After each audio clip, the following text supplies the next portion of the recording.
Hello, and welcome to the latest e-learning event from Petro Industry News, sponsored by VUV Analytics. And my name's Tom Lynch, and I'm a consultant editor for Petro Industry News here at International LabMate. Now, before we start, I'd just like to go over some housekeeping. On your display, you'll be able to see a questions panel.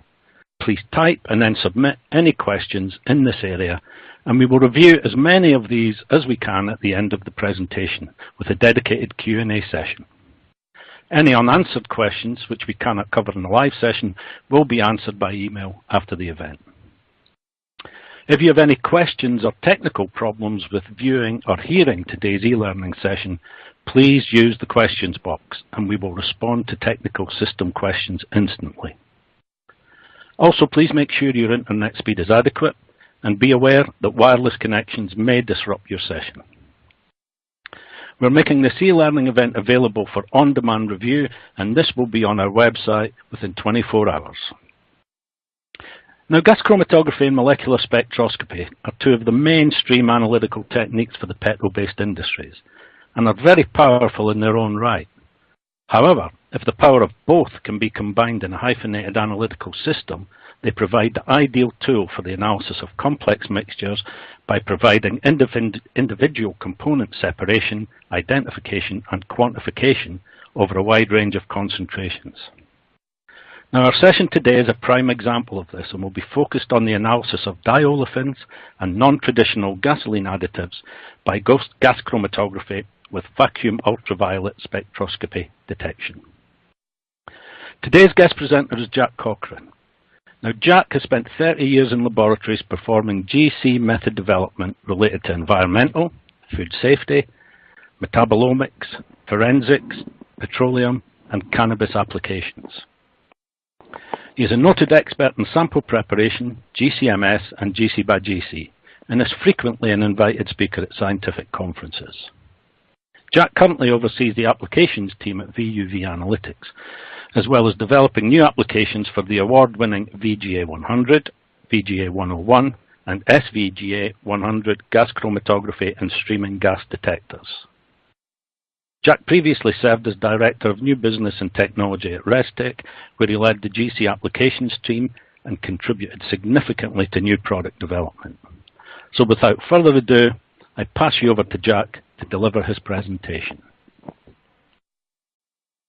Tom, thanks a lot for your kind introduction. This gives me a perfect opportunity to jump into my first slide, and that's talk about how you combine the power of the gas chromatograph with our VUV detector to analyze petroleum samples. You mentioned diolefins and non-traditional gasoline additives. That's what we're going to be talking about today.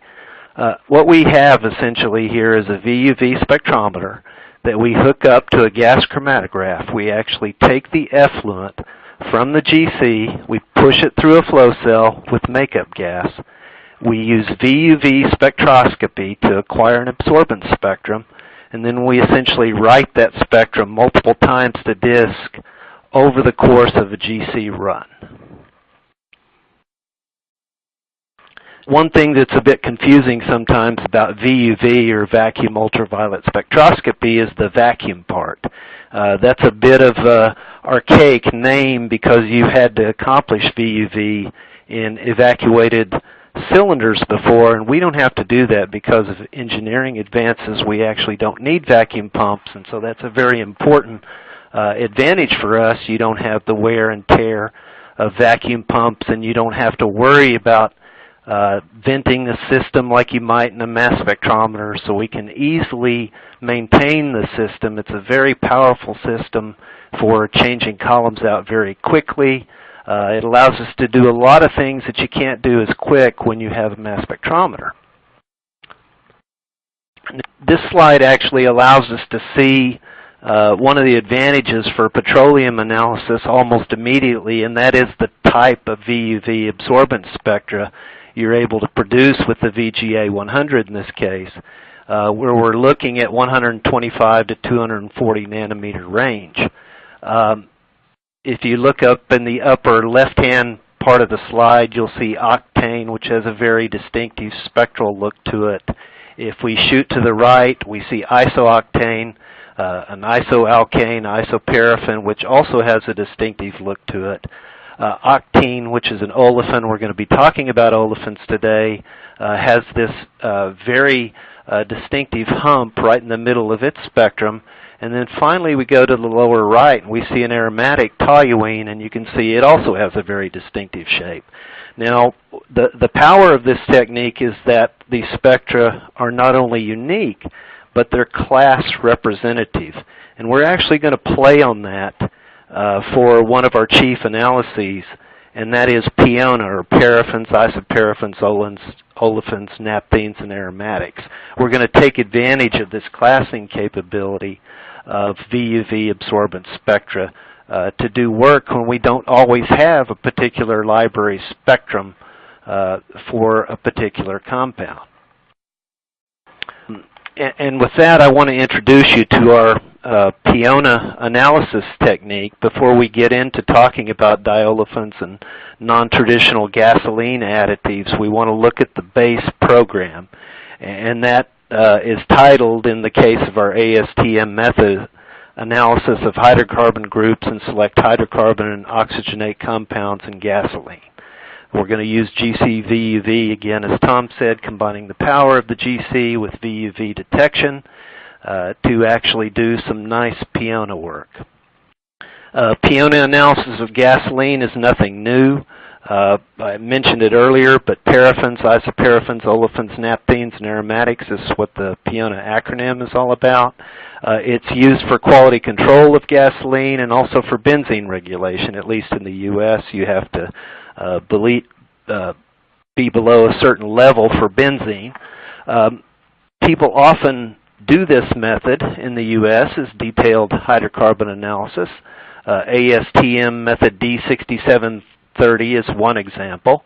That one uses a 100-meter GC column. It has a very long analysis time on the order of hours, and it needs a tuning pre-column to achieve certain separations that are very important, including that for benzene, where you potentially have an olefin that can collude with benzene and corrupt its quantitative determination. Detailed hydrocarbon analysis is a flame ionization detector method, so it's not a spectral method, so you can't separate these things out on the downstream side. So that's one advantage I'll show you when we get into the VUV portion. Piona analysis can also be done with multidimensional GC via ASTM D6839 as an example. One of its disadvantages, even though it produces good numbers, is that it's a complex system of multiple columns, traps, valves, and a catalyst that can sometimes go bad and needs replacing, especially when you're doing high-level olefins work. Oxygenates are sometimes determined in piona analysis of gasoline. Certainly all of the methods listed here have some oxygenates capability. Think ethanol or think MTBE when you think oxygenates in gasoline. Here's how we do it with GC-VUV. We use quite a different approach. One of the things you'll notice versus DHA is that we have a much shorter GC column. We use a 30-meter 25251 type column, which is 100% dimethyl polysiloxane. And we have a very short run, at least compared to the 2 hours or more that's done with DHA, detailed hydrocarbon analysis. I mentioned earlier that the tuning column they use provides a separation, as an example, for benzene and methylcyclopentane. We don't do that because we're actually using VUV absorbance spectra to help us deconvolve those things so that we can get accurate quantitative answers. I showed you early on in the presentation that the VUV spectra can be unique, and I also mentioned that they're class indicating. That's very important when you're doing piona analysis because you're trying to put things in the right buckets, the PIONA bucket. And in some cases, we may not have a particular library spectrum for a compound, but it's close enough that we can actually do quite a good job of classing things accurately to get the right answer. One of the things that I'm going to focus on a little bit is the data processing. with VUV Analyze Piona Plus. That's essentially an automatic data processing platform that allows you to take full advantage of the VUV spectral library search in combination with retention index.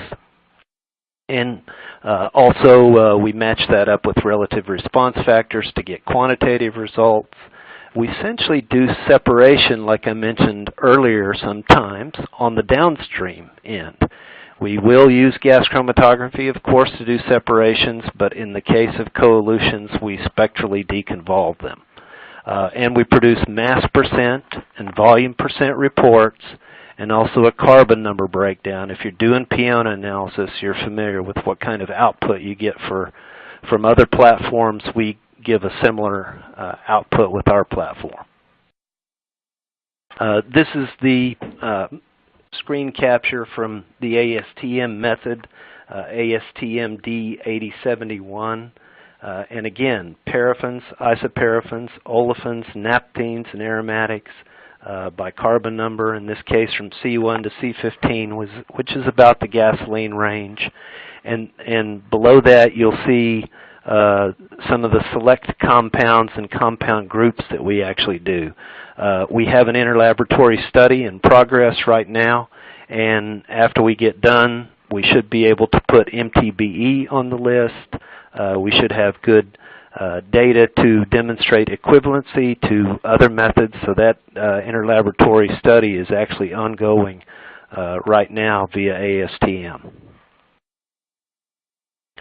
These are the GC conditions, and not necessarily anything too special here as far as the inlet. We're using a split liner with wool from ResTech, 250 degrees C, inlet temperature, split ratio of 300. We only need a little bit of sample on the column, in other words. And then I mentioned earlier that we use a shorter column, and in this case a thinner film column than you would normally see with the DHA to keep runtime short. So we want to increase throughput. We can go to this shorter column and let deconvolution sort any coelutions we might experience out to still produce qualitative answers that are good and quantitative answers that are good. I highlighted the runtime of 33.6 minutes approximately because I think that's a significant advantage of this particular method, is the reduced runtime involved. Here are the VUV spectrometer conditions. The transfer line temperature is operated at 275. The flow cell temperature, which is pretty much standard for the VGA 100, is 275. It's what most of our library spectra have been acquired at, so we like to keep that at 275. Makeup gas pressure in this case is operated at 0.25 psi.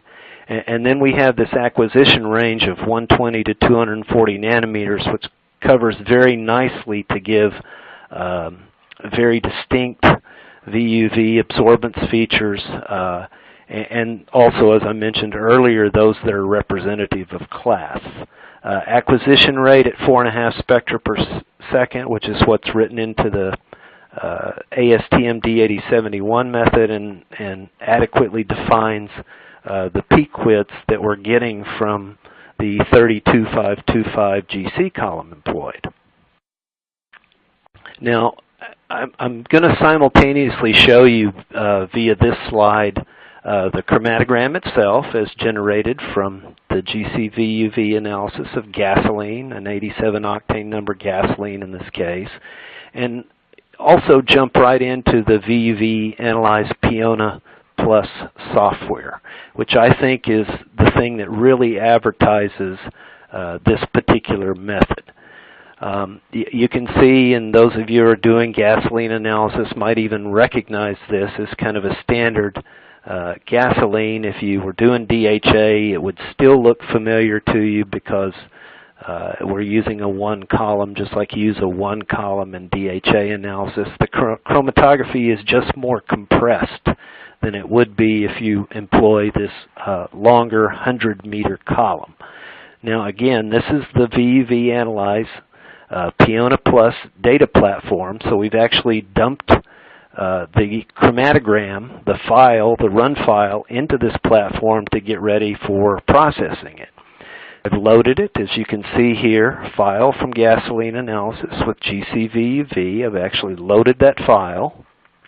Also loaded a retention index markers file that helps us search in the right place. So we restrict the absorbent spectral search based on retention indices that are associated with each compound. With an absorbent spectra library, currently for Piona it's around 700 compounds that are representative of gasoline and gasoline range samples.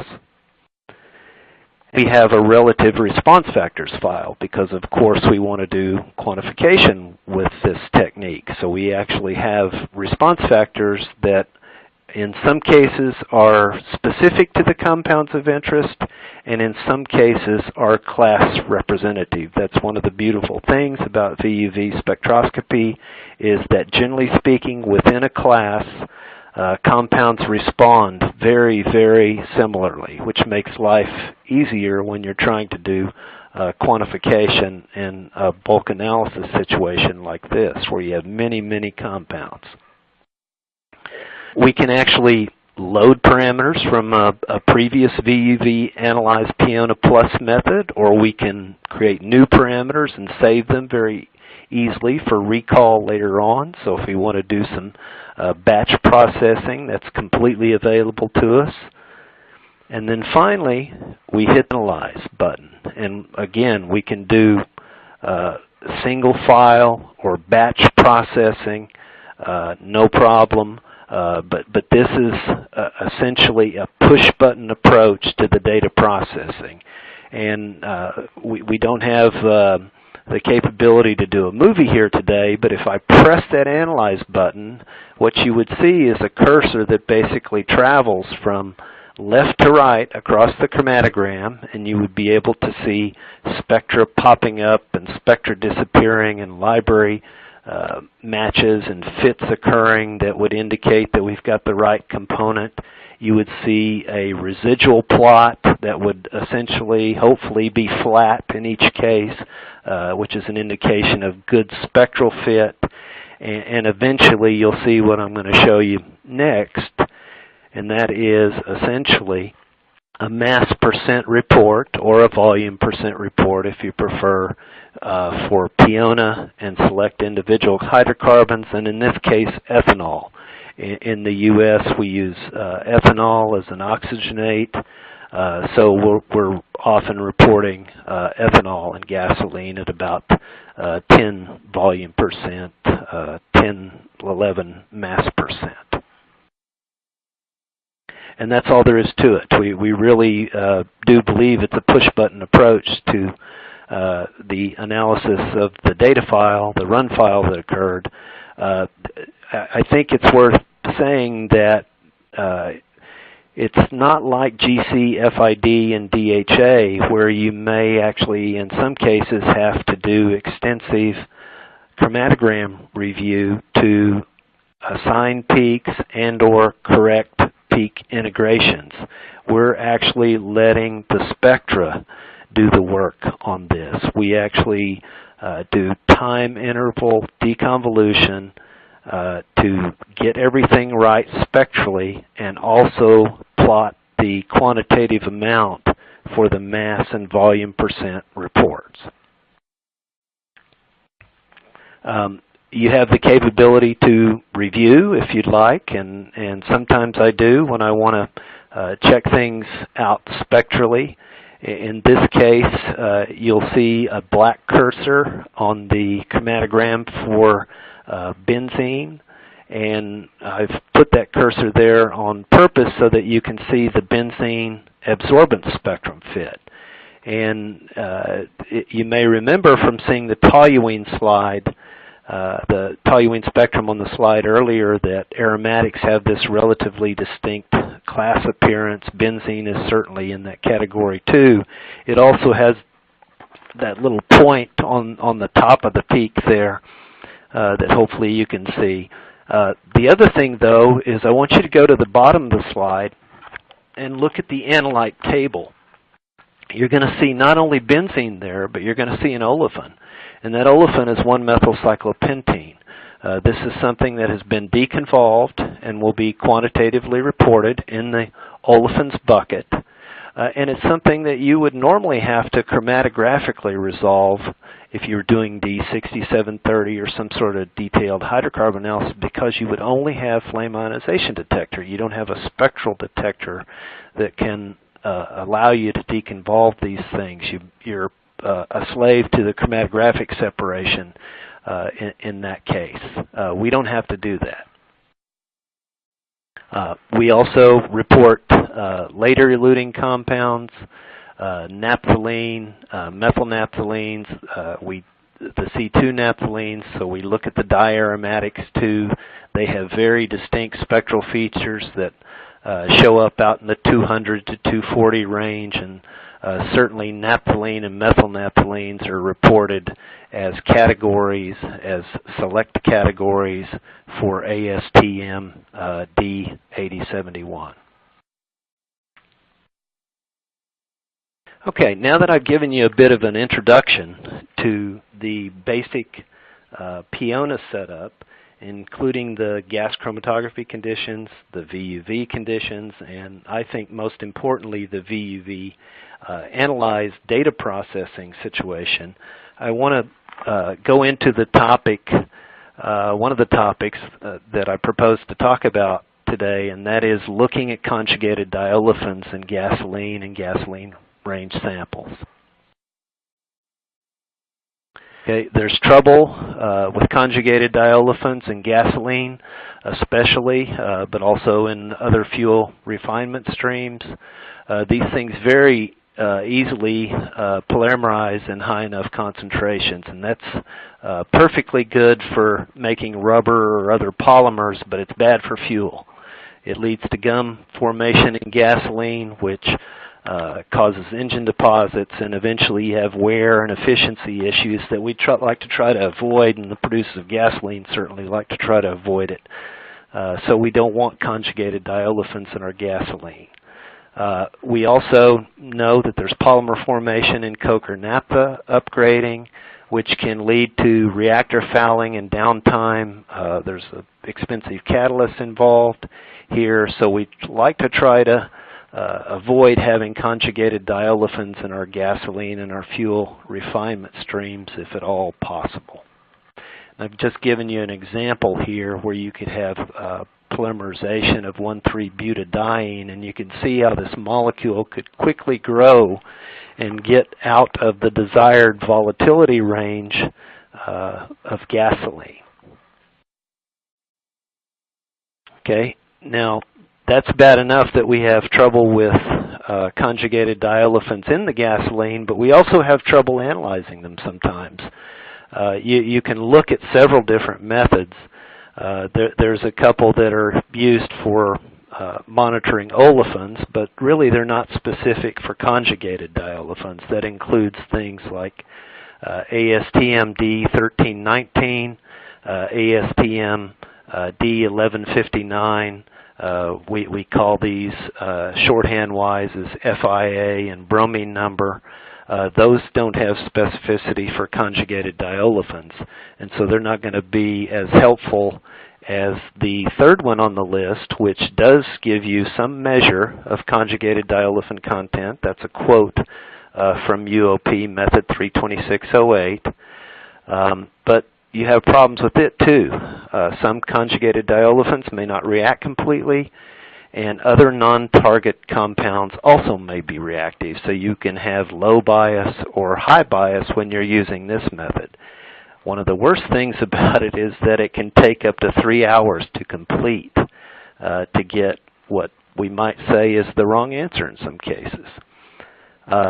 You can also employ SFC with ultraviolet spectroscopy, but at least from what I've read in the literature, this needs product-specific calibration. And I'm going to show you a way where I don't think you need to do that using GC-VUV.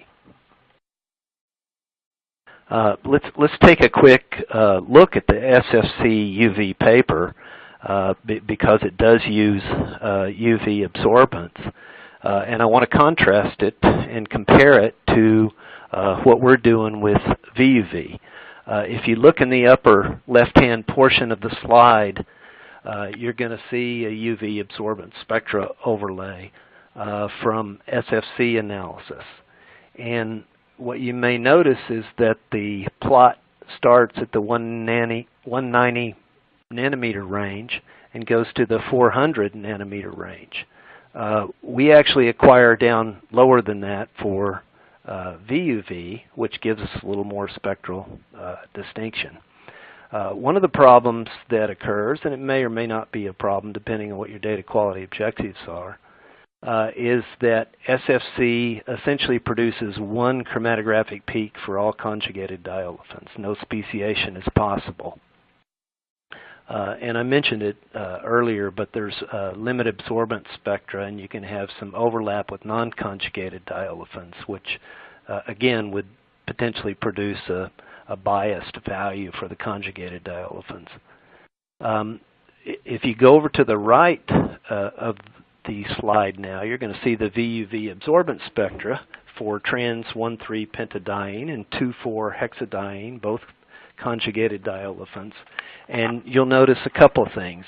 One is they approximate what you saw out of the UV trace over for SFC in the 190 to 240 nanometer range. You see that big hump, if you will, in display. But the other thing you'll notice is that they have a lot to the left.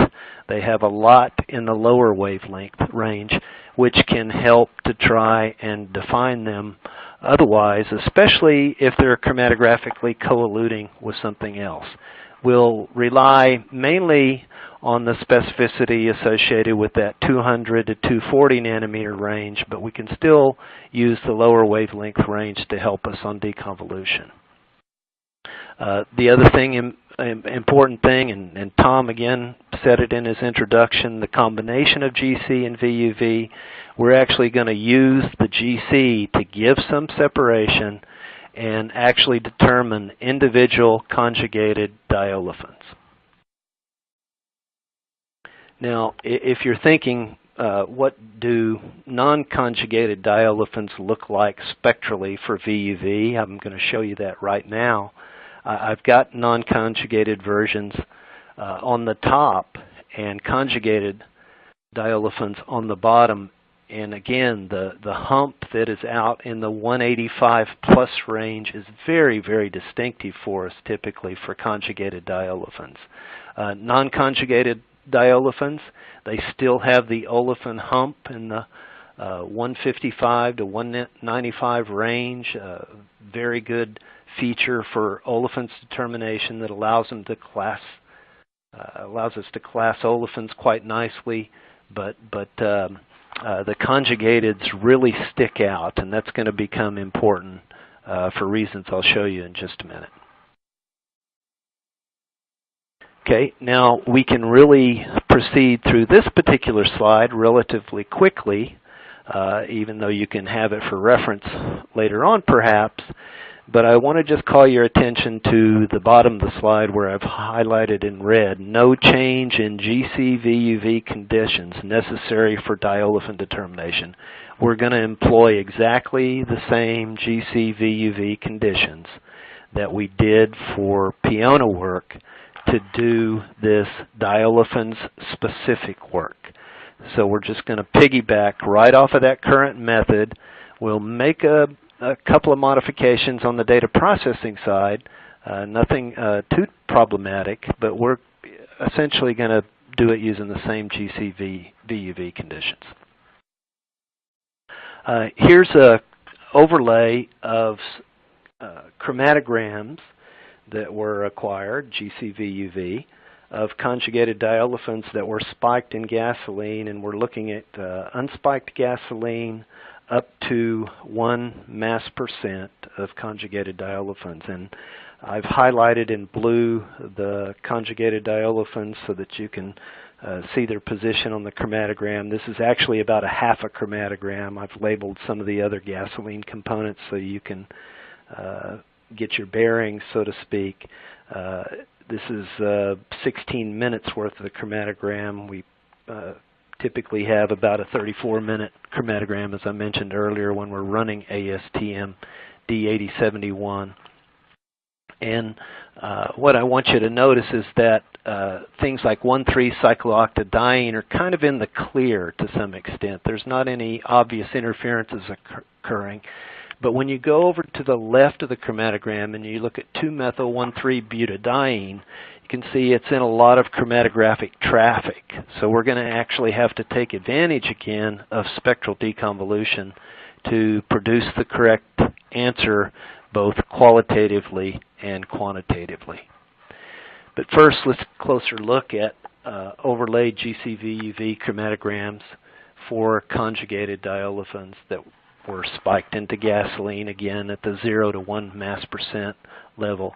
And you're looking at essentially duplicate analyses. So that's why you see in the case of 2,5-dimethyl-2,4-hexadiene, those two red chromatograms that just slightly differ at the top, but generally speaking, the duplicates overlay relatively well, and hopefully your eye is telling you that these things are going to be relatively linear in response.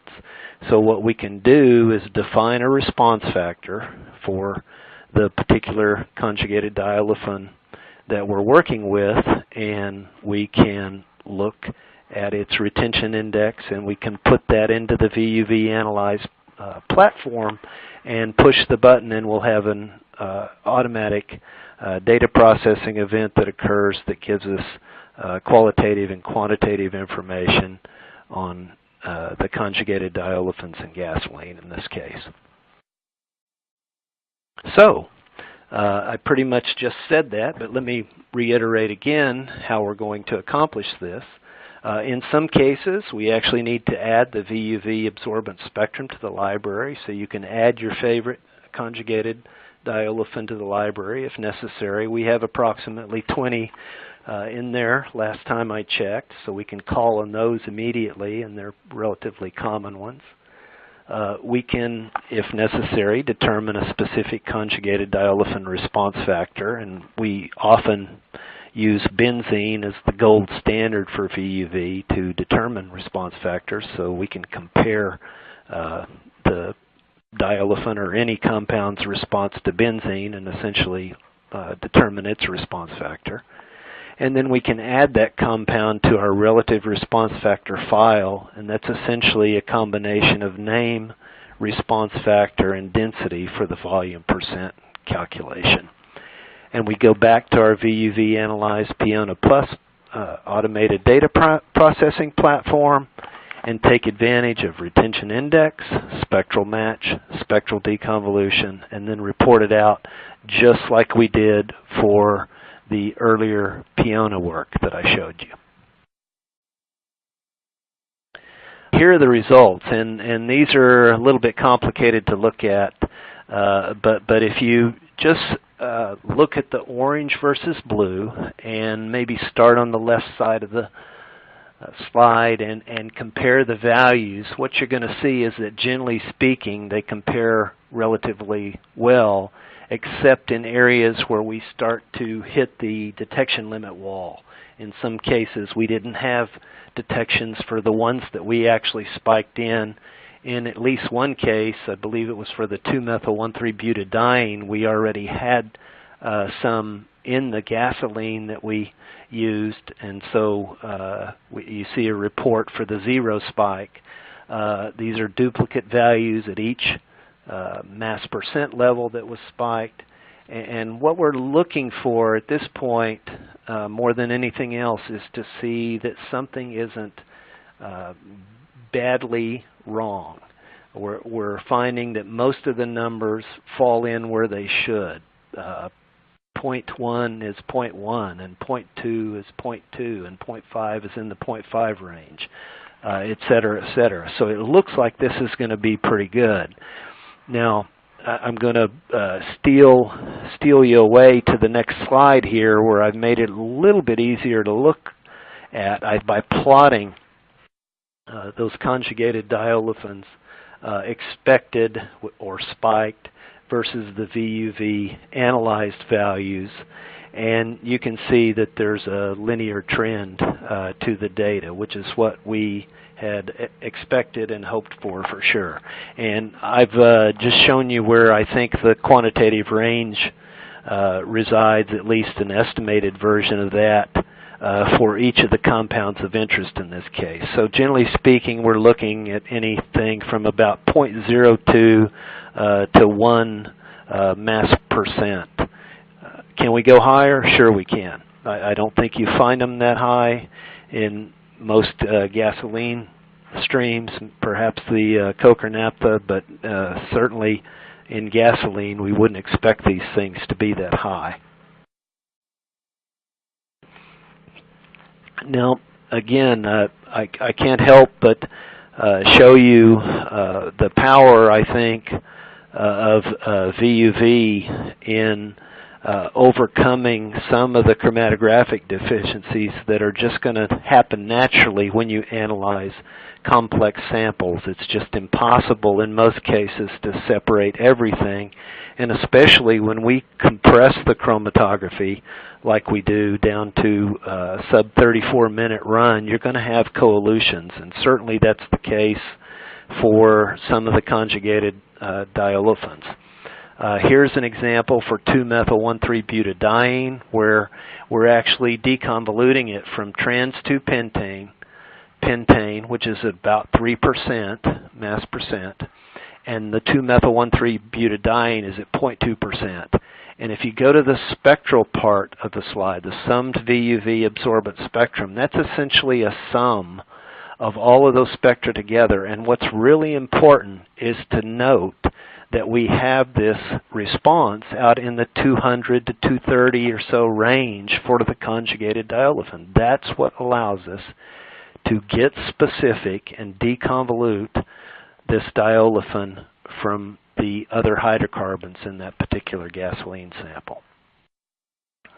Because, again, the 2-methyl-1,3-butadiene looks like this. Now that hump looks much more exaggerated here, and that's just a display issue. We had the previous spectral display really flattened out, but this is just shows you how distinct that particular lambda max range is in the 195 to 240 nanometer range.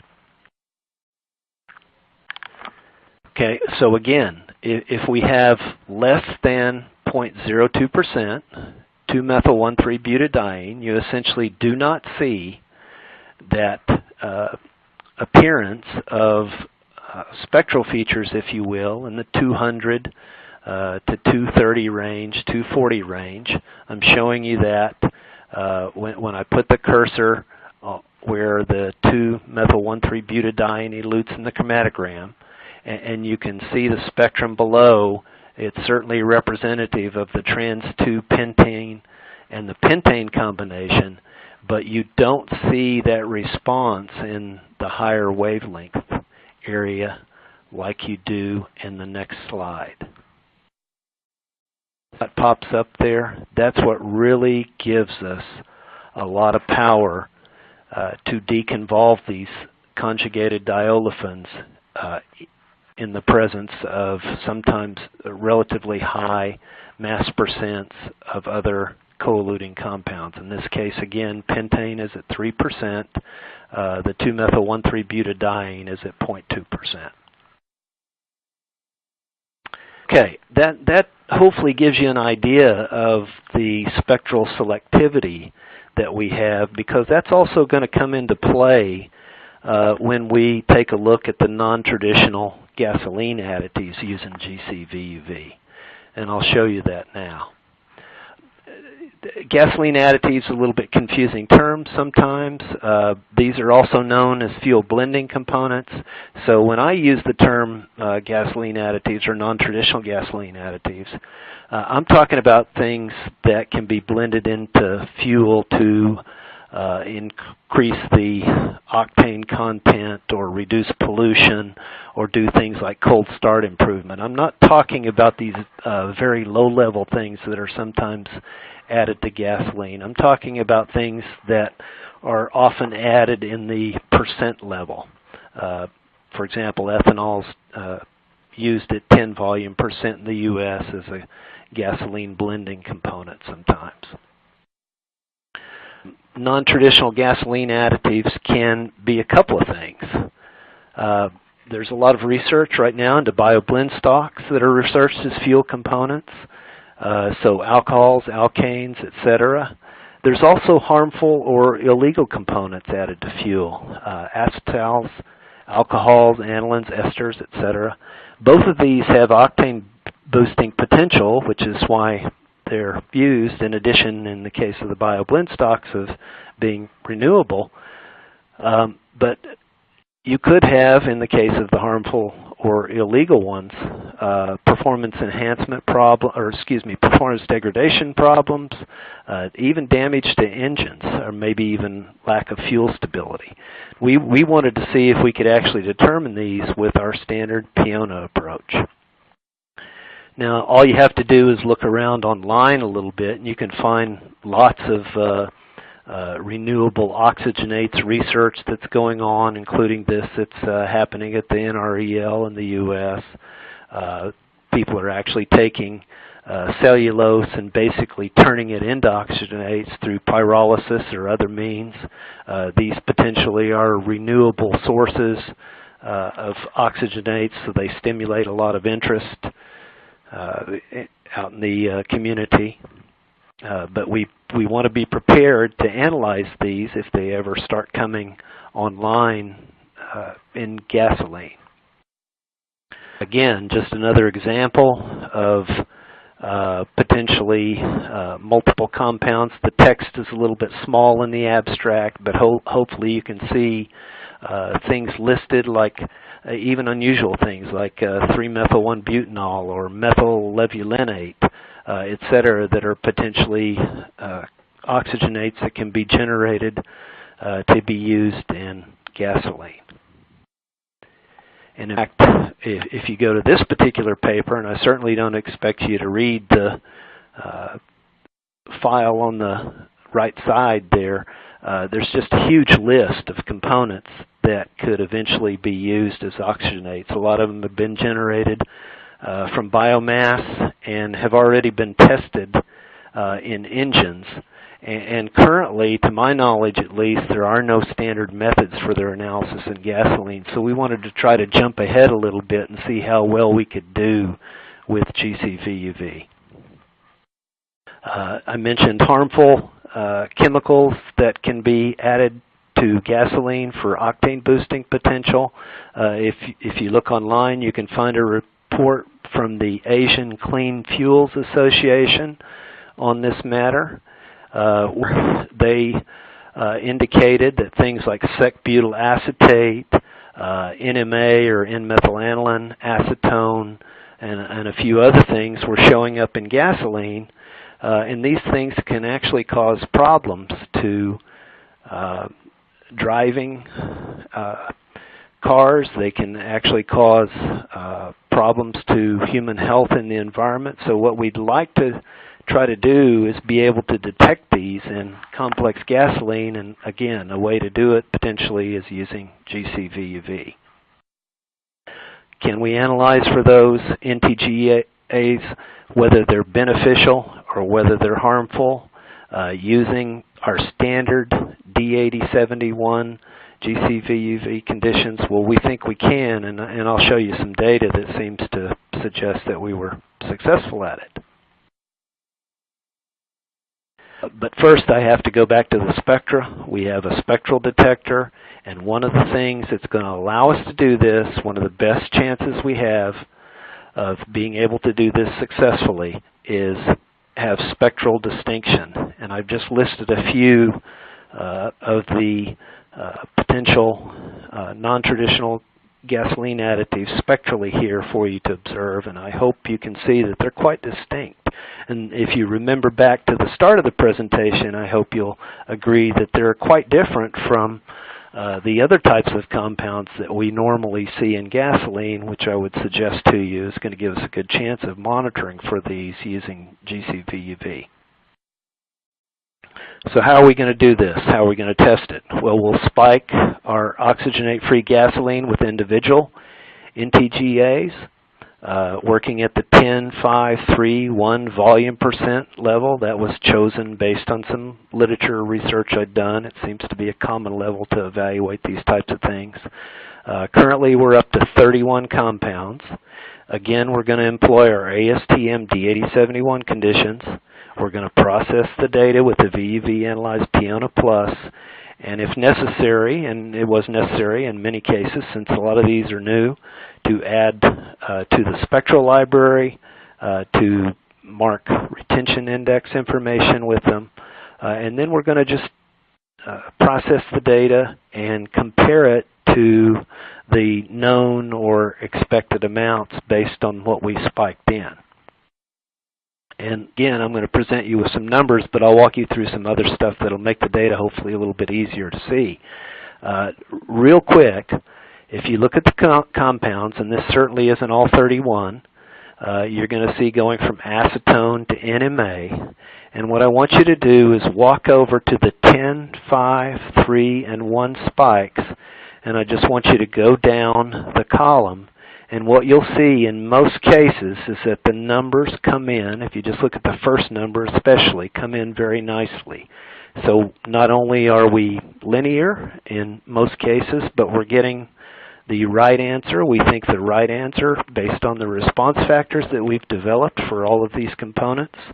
First look is really good. We're able to find these components in complex gasoline samples, even at a lower level, like 1%, and get the right answer qualitatively and quantitatively. So a good start to the experiment, I think, for looking at NTGAs. One, if you were sharp-eyed, you might have noticed that gamma-valerolactone actually came in for 10 at about 6.7. Well, gamma-valerolactone is a very polar molecule, and in the oxygenate-free gasoline we were using for this work, it didn't want to go into solution. So this is not an unexpected result to have this sag below 10%. There was phase separation going on. You can see that when we look at the 5, the 3, and the 1, that we come in pretty good. Now if we switch this over and spike it into an E10 gasoline, ethanol 10 volume percent, which is commonly used in the U.S., we can actually get closer to the numbers. In fact, it goes into solution relatively well for the 10 volume percent, and the number gets back to being accurate. There's no phase separation. It essentially dissolved in the gasoline that contained ethanol. So ethanol is a good co-solvent for that one, if you will. One of the things I like about looking at the particular chromatogram is that the gamma-valerolactone in this case is actually quite a broad peak versus the other peaks around it. So ethylbenzene is narrow, O-xylene is narrow, 1,2,4-trimethylbenzene is narrow, but all of this is taken care of spectrally. We can actually integrate, if you will, define this thing both qualitatively and quantitatively very nice by looking for it spectrally, and we're not having to necessarily define retention time windows and go back and do peak integrations because we're doing all of this spectrally. So a very nice way to do automated data processing. I want to show you real quick how we can actually extend the quantification a little bit. One example for NMA, if you look at the bottom, I'm going to focus on NMA. Here's just a graph of the expected volume percent for determined volume percents, now going from 0.03 to 30 volume percent. Now I'm going to call your attention to the 30 number. If you go up to the upper right, you'll see that it's off a little bit. So as we get higher, we don't have quite as good a linearity as we might have hoped for.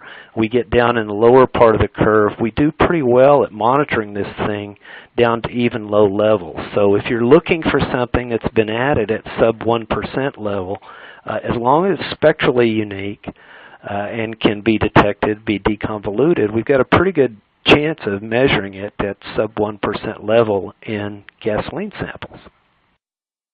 So why not just use these other methods for the work? Well, certainly we could try DHA or the multidimensional GC, but they're really not set up for this. And you can expect coelutions, you can expect problems if you try to do this. I think GC-VUV offers a little bit easier way to do it, especially considering that we have spectral detection. That's what really makes this super powerful. We can easily add a method. NTGA is the method I've called to actually do the processing. I tag each of those compounds with this NTGA method, so I can choose to call it or not in the VUV analyze processing approach. And I just want to spend just a little bit of time showing you the deconvolution again. Ethyl acetate in this case is 5%, ethyl acetate is 1%, the hexane is 5%. There's a obviously different concentration in this case, and we still do quite well at determining ethyl acetate accurately because we have a spectral detector.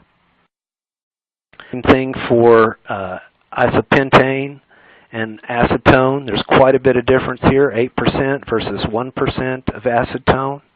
And the thing, again, that really allows us to do this very, very well is the spectral distinction. So even if you get saturated spectra, like up in the upper left-hand side of the slide, you still have these very distinct acetone features that allow you to do spectral deconvolution and accurate determination of acetone. So in this slide, I've made it a little bit easier to look at the spectral distinction between isopentane and acetone. And you can really see that these features, VUV absorbance features in the 180 to 200 range provide a lot of specificity for acetone when these things coalute. So the chances of finding acetone at lower levels, even when isopentane in this case was as much as 8% of the gasoline, is quite good. Another way to say it is that isopentane essentially becomes invisible at about the 175 nanometer range. It doesn't have any spectral features out past there, and so that really gives us a lot of flexibility in the detection of acetone.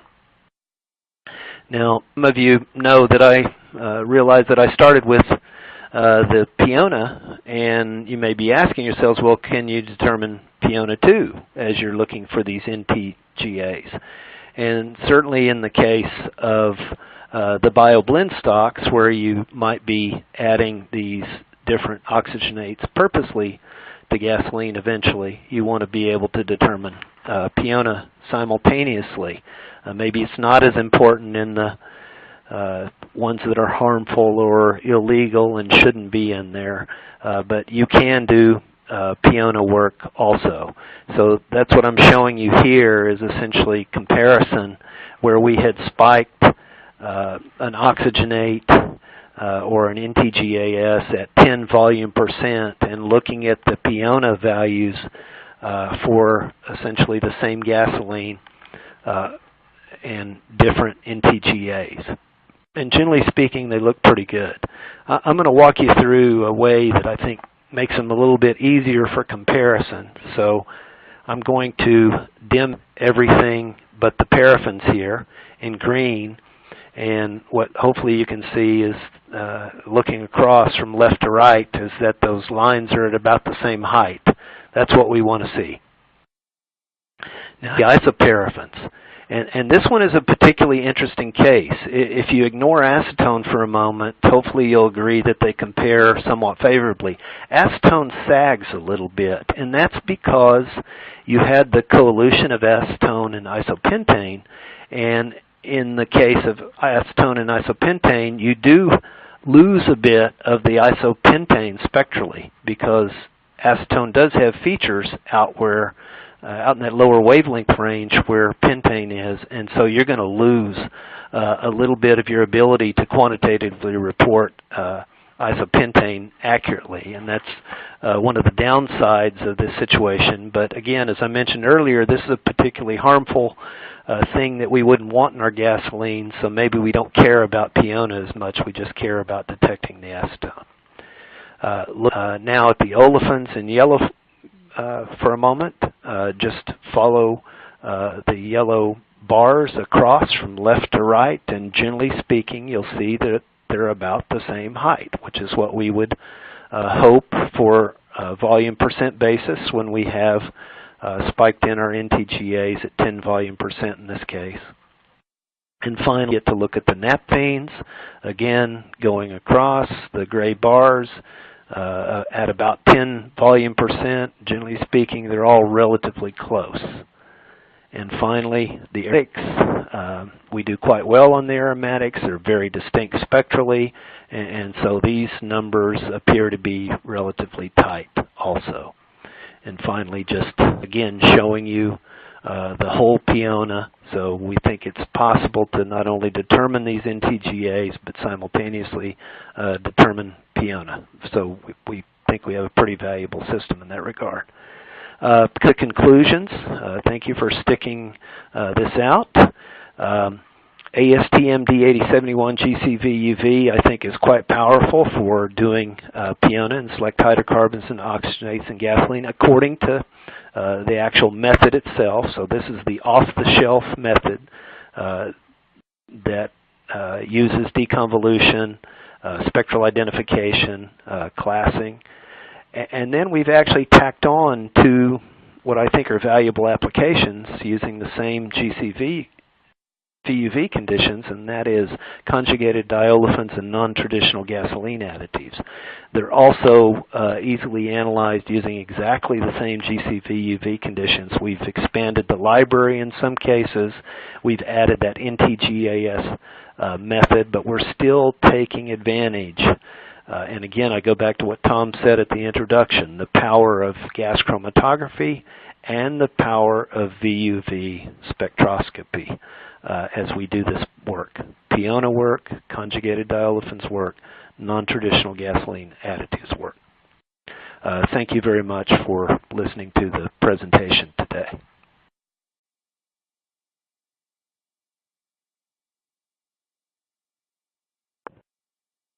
Thank you, Jack, for that fantastic presentation, and to VUV Analytics for sharing this new work with us.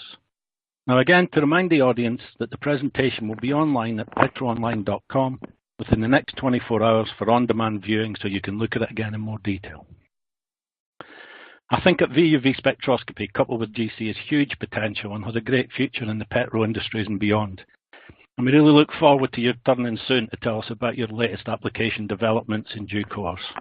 But now we have some audience questions which have been submitted during your presentation today. Now, the first question we have is around VUV response factors. And they're asking, does the VUV response factor for olefins vary in a predictable way by the number of double bonds present in a molecule and also increasing saturated carbon number?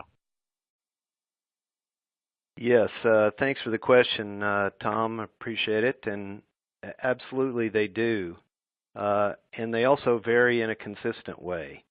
So for at least the single bonded olefins, we use a standard response factor of 0.465, and we find that's quite stable, even across the carbon number range.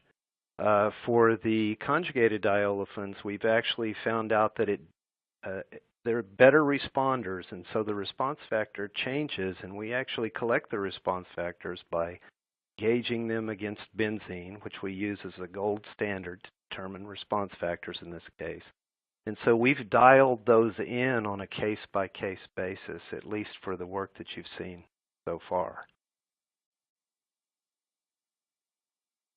Okay, thank you. Sure. Moving on to the next one. Could a rapid screening method looking only for non-traditional gasoline additives be developed if piona analysis was not required?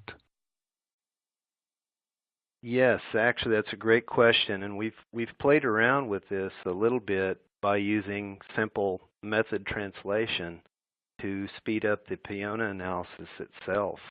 We can actually increase the helium flow rate, for example, and change the oven program to match that so that we essentially get the same chromatogram, but it's just a little bit more compressed, and then we can actually use spectral deconvolution, which you saw on display numerous times throughout the presentation today, to sort things out on the detection end and do quite well on piona. The same concept could be used as a very simple experimental approach to do the non-traditional gasoline additives, and probably half the time you're going to be obligated to use spectral deconvolution to sort this out. So you need to be cautious that you don't compress things so much that you lose your ability to do that. But I could see easily coming up with a faster method for some screening analyses for these. Yeah, I'm sure that would be of interest to some of the labs who don't want to do piona but want to see if there's any contamination or spurious additives being put in there. So that's really nice. Yeah, and I can say one more thing on that, if you don't mind. If you're not interested, for example, in piona, you do have the capability to potentially put more gasoline on the column and maybe dip down a little bit lower to look for some of these things if you're concerned about levels lower than what were demonstrated today, even potentially lower than what I showed for NMA, where we went quite low as an example of what we can do. We might be able to even extend the lower range a bit. Interesting. Another one is, as you've shown us some new work here, if someone's been running a VUV for a while, could historical raw data files from piona VUV be reanalyzed for the presence of non-traditional gasoline additives? Absolutely.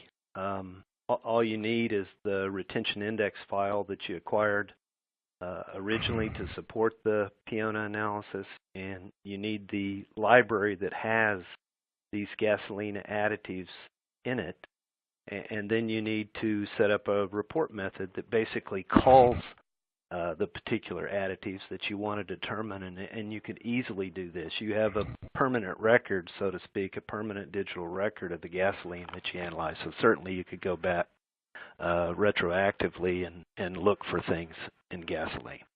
Not only gasoline additives, but other things that you might be interested in. Yeah, it's always a good bit of spectroscopy that you have that rich structural data still in.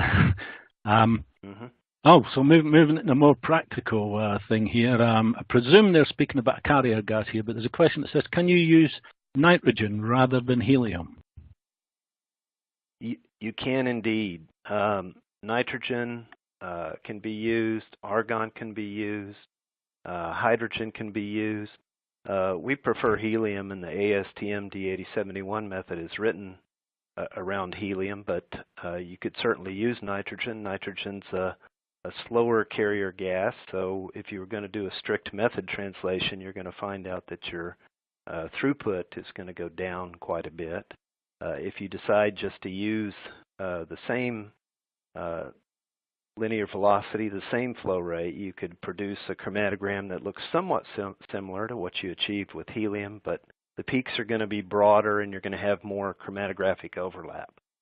Can you sort that out with the spectral deconvolution? Well, that's something that would need testing, but certainly the chromatogram is going to be a bit more complex than we would have with helium, where you have narrower peaks, and in many cases there's going to be a little bit better separation between those peaks.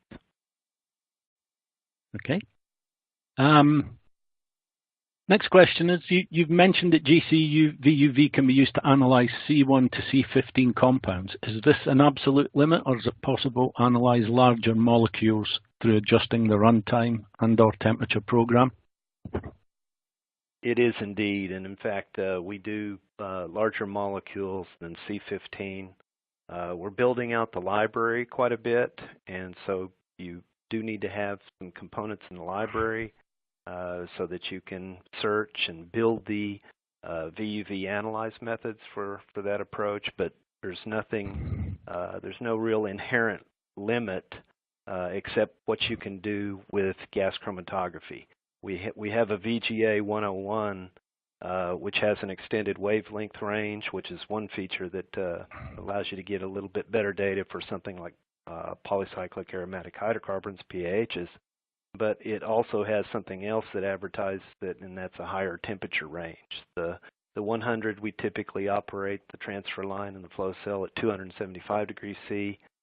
We can go up to 430 degrees C with the VGA 101. So that puts it in being able to do analysis of some crude oil, certainly easily middle distillates. Yeah, you're only limited to some extent by what you can do with your gas chromatograph. Okay, so that would open up to SIMDIS type methods, or wouldn't the resolution be high enough, do you think? Do you think the spectral resolution may still work there? Or? Those samples are very complex, and I'm not very familiar with SIMDIS, to tell you the truth, but there's nothing that prevents us from trying it based on the temperature range of the instrumentation and what we know roughly about our ability to class petroleum compounds. So we haven't done this yet, but certainly it should be attempted. Oh, okay. A bit general question here, which is, what are the lowest limits of detection? We have some limits of detection for various compounds published on the website and in the brochure. I believe in this presentation I showed some data, at least for the conjugated diolefins in gasoline, going down to about the 0.05% case and even lower in some cases, mass percent. I showed NMA down at the 0.03 volume percent range. It was a low point that we extended our calibration work to on that particular one. That's speaking in terms of volume or mass percent, and thinking about the split ratio being 300 for the particular method that I was doing. If I had to talk about this in picograms on column at detector, which is the way I often prefer to do it, you're going to be in the high 10s to low 100s for a broad range of compounds. Okay, thanks for that. We have another one here, again slightly different. Is it easy to distinguish the UV spectra of different alkyl anilines? So they mean the position isomers and different alkyl chain length in the substituents. Somebody who's more skilled in VUV spectral interpretation might be able to do that than me, but if we have reference materials and we have those in the library, a lot of these isomeric compounds usually have pretty distinct spectra, and so there's certainly an opportunity to tell them apart in the case of a coelution, and even deconvolve them if you have reference spectra for them. So I think the answer is yes, we can do that. If they're true unknowns, I'm not sure I'm skilled enough to do the interpretation, but we probably have somebody here who could help with it.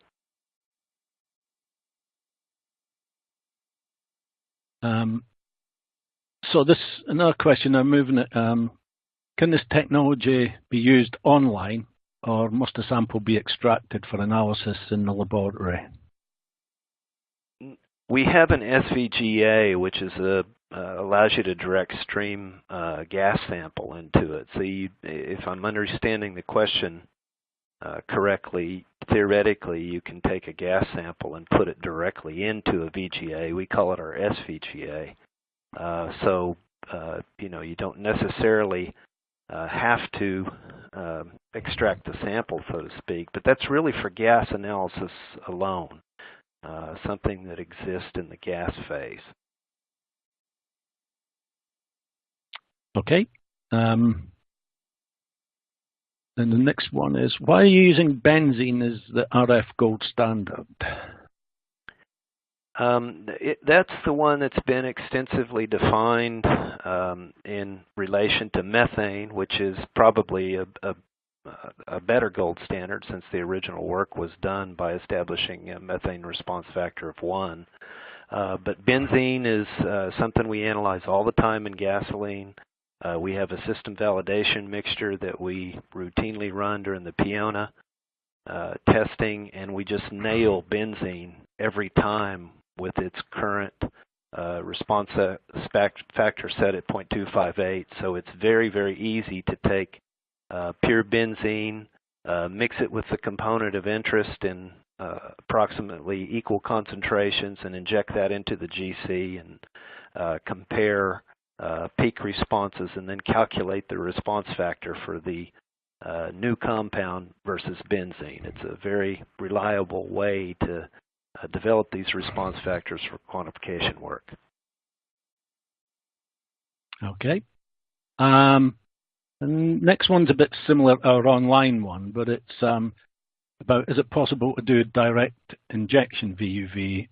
We have mixtures that only have one aromatic, one isoparaffin, and one normal paraffin. So they don't need a carbon number separation, only 3 components, and I presume as long as you can vaporize it, the question is, can you just pass it straight through and deconvolve 3 components of different types?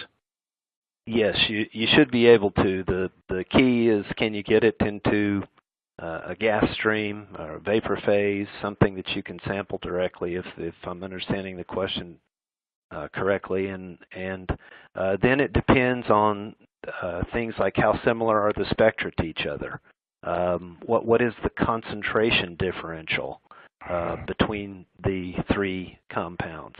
That needs to be determined probably on an experimental basis, although we have our CTO can actually do modeling to estimate the chance of success just by knowing what the compounds are and what their spectra are. So if we do some front-end, back of the napkin modeling, so to speak, to determine if it's even possible before we'd go forward. We're pretty good at ascertaining that.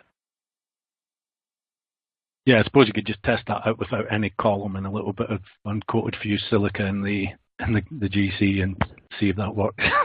It's strange that you mentioned that, because we're doing that for a project right now.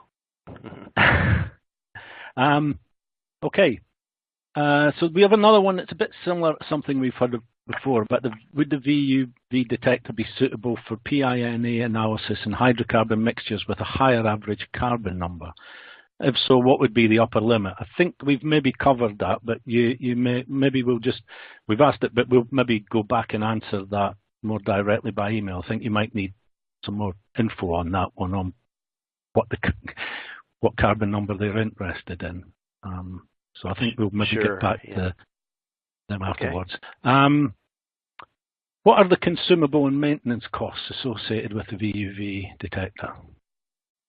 They're relatively low because it's an extremely rugged detector. Now, if you're talking about starting at the GC side, it's just like any other GC. You're going to need inlet liner, a GC column, etc., and occasionally need to maintain those. But for the VGA 100 or the 101 specifically, you're basically going to be changing out the UV lamp occasionally. And so I think we advertise around 2,000 hours or so of lamp life. I don't change mine in the lab that often. It seems to work really well, and we've already got more light than we need when we start, so we deflect a bit of the light as we're shining it through the flow cell anyway, and you can bring back the intensity just by making a simple optics adjustment. So there's really just not much maintenance-wise that's associated with it. It's really a low-maintenance device.